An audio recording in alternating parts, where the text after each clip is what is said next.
Hello and welcome to Obscure Movie Reviews, where we love to take a look at some of the more unknown and ambiguous titles in cinema history. Here we focus on movies that are hard to find, on the older side, relatively unknown, or perhaps they simply lack in popularity. So grab your club and get your primitive swagger on as we explore the world of 1981's Caveman.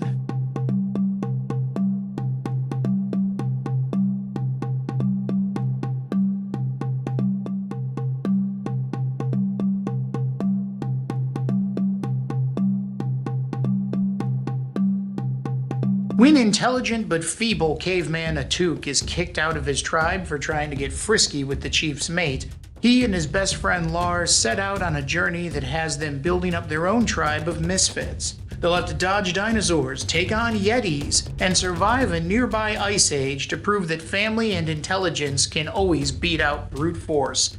Oh, and by the way, this movie's hilarious. I'm not really sure what should be said about the acting on a movie like this. Surprisingly, there is an all-star cast of players here. Mind you, they weren't all-stars at the time of production, but there were some really recognizable names here. Jack Gilford, Carl Lumbly, and even Evan C. Kim would all have varied and exciting careers despite the relatively small roles they find themselves in here. Dennis Quaid as Lar brings a high energy and a comedic charm that you don't get to see much in a lot of his more successful later films. Shelley Long as Tala would become particularly famous for her role on the acclaimed television sitcom Cheers. Former NFL star turned actor John Matuzak, who would go on to portray the lovable sloth in the cult hit The Goonies, brings his mass and intensity to the brutish leader of the cavemen, Tunda, while his tantalizing mate is brought to life by none other than Bond girl Barbara Bach. And who should round it out and play the heroic Atuk but Bach's own future husband, Ringo Starr? You might recognize him from a little-known band called The Beatles. There is a ridiculous amount of talent floating around this set. Yet almost all their acting has to be performed physically because there's almost no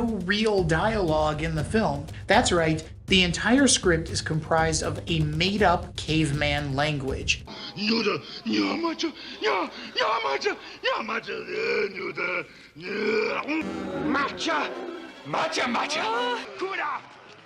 Kaka.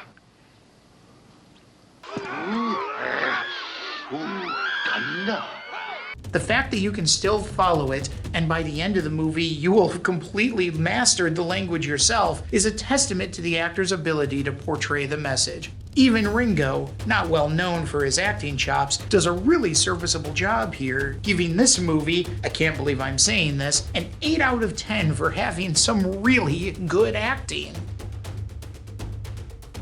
The movie opens up and introduces you to our main protagonist and main antagonist right away, and it's quickly established where Atuk fits in the chain of command at his tribe. The story moves right along at a relatively quick pace and also quickly drops new characters in the laps of the viewer. Being that you're dealing with a completely new language and all the characters have pretty nonsensical names, it can be tricky at times to keep up with who is who. It also has one or two scenes that probably could have been cut as they drag the story a little, like the scene where Atuk's new tribe rescues Lar from an ice monster. But the scene is so darn funny that I'd actually hate to see it cut despite the pacing. However, the movie isn't hard to sit through, and with a runtime of 1 hour and 31 minutes, it'll get a 5 out of 10 for average pacing.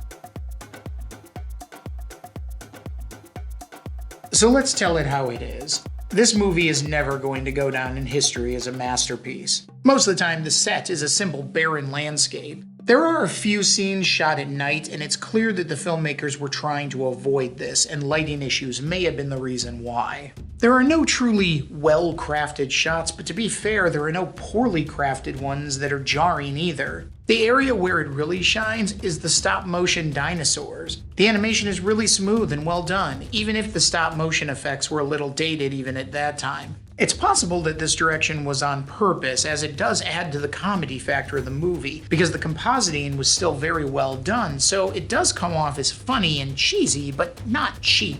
With all that in mind, it'll score a 5 out of 10 for having average cinematography. This is a bit of a mixed bag for me. The recording quality is quite high, though the dinosaur noises feel very studio recorded.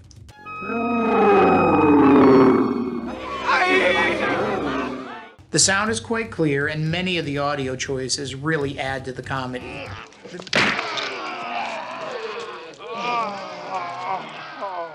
The music is lacking in the sense that they don't have a varied playlist, but the music that is there gives a really humorous and primitive vibe, and the main theme will be stuck in your head for days.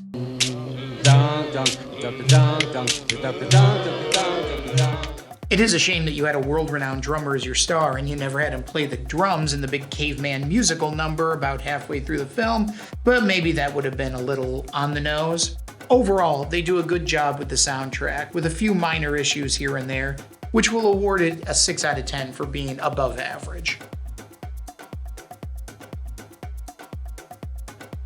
I'm always a fan of a simple plot, and it doesn't get much simpler than this. Atuk is clearly the smartest caveman in his tribe. Not that that's saying much, mind you. But he also has an unhealthy infatuation with Lana, the chief's mate. Lana definitely plays on his affections because it gets her the things she wants, but clearly she has no intentions of ever leaving the big strong chief Tunda. Atuk is kicked out of the tribe after he drugs her and attempts to have his way with her, which does not go well at all.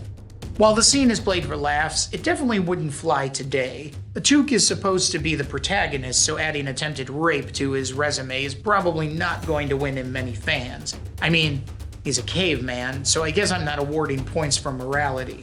This may be the story's only major misstep. Afterward, Atuk and his friend Lar build up their tribe and ultimately use their superior intelligence to defeat their enemies and unite the clans. If nothing else, it's actually a really humorous look at how early man would likely have behaved, using brute force to get their way until overcome by much smarter adversaries. But it's a plot that's been seen before and doesn't really bring anything new to the table, so the story will get a 5 out of 10 for being rather average. Despite the fact that I spent a good chunk of my life watching this movie on repeat, I don't imagine that that'll be the case for everyone. Despite some gross and inappropriate humor, there is a strange amount of kid appeal to the film. This is further helped by the simplistic caveman language that very small children will understand easily, perhaps even more easily than adults. It has an almost live-action cartoon vibe that appeals highly to young audiences. This makes it a little difficult to determine who exactly the audience is supposed to be for this movie.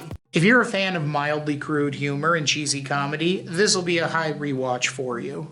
If you're my wife, you could probably go the rest of your life and be perfectly happy never to watch it again. Because of the wide chasm in the potential viewership, it'll get a 5 out of 10 for having average rewatchability. I can say, with literally no shame, that I love this movie. I can't quite put my finger on it, but there's just something kind of magical about it. The fact that a movie this entertaining has this much early acting talent in it is already impressive. But more impressive is the fact that all of those talents are overshadowed by the two leads being played by a music superstar and a 2-time Super Bowl champion. Also, as a tremendous fan of such talents as Ray Harryhausen and Rankin and Bass, the stop-motion animation really does it for me.